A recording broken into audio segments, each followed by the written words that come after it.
તો hello guys, કેમ છો? મજામાં? તો આપણે વાત કરીએ તારીખ 23, તારીખ 24 ને તારીખ 25માં ક્યાં વરસાદ પડશે અને કઈ જગ્યાએ કઈ સિસ્ટમ એક્ટિવ છે તમે જોઈ શકો છો ડિસ્પ્લેમાં. આ દેખાઈ રહી છે બંગાળની ખાડી, તો આ પણ એક સિસ્ટમ છે. પછી બીજી બાજુ જોઈએ આપણે અરબ સાગરમાં પણ એક સિસ્ટમ છે. તો ધીરે ધીરે આપણા ભારત તરફ ચોમાસું વધી રહ્યું છે.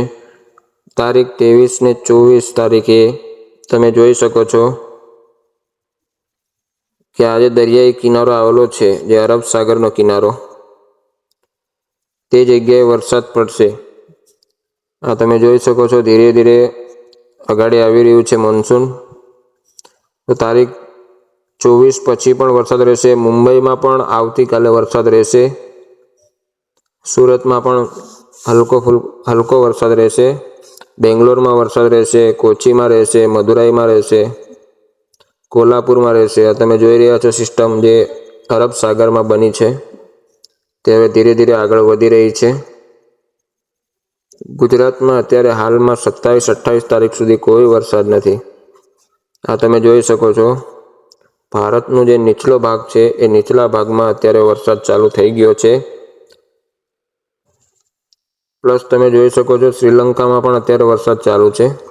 પછી આપણે વાત કરીએ બંગાળની ખાડીની, તો બંગાળની ખાડીમાં પણ સિસ્ટમ એક્ટિવ થઈ રહી છે, પણ એ ભારત તરફ નથી આવી રહી,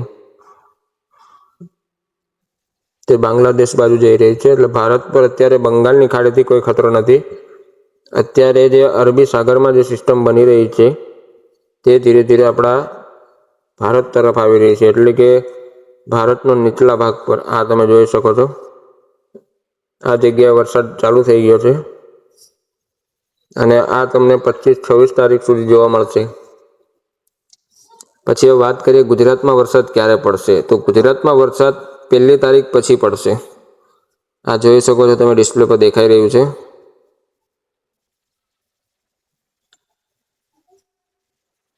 તારીખ 26/5/2024ના રોજ આ જે વિસ્તાર ખરો ત્યાં સાવધાની રાખવાની ખાસ જરૂર છે, કેમ કે ત્યાં અતિથી અતિ ભયંકર વાવાઝોડા સાથે વરસાદ આવી શકે છે. આ તમે જોઈ શકો છો જે લાલ માર્ક કર્યું છે ત્યાં.